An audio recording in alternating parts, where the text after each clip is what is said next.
Hey everyone, welcome back to another quick and very interesting tutorial. Where in this quick tutorial, I'm going to show you how you can fix the issue of your Steam purchase stuck on working page.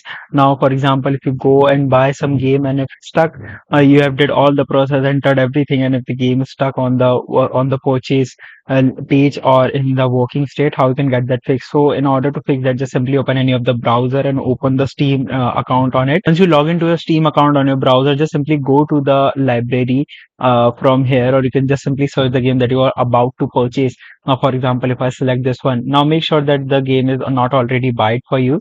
And if you have already bought the game, that if the process of purchasing have been completed, you can easily you can easily find it here, or else you can simply buy it from here.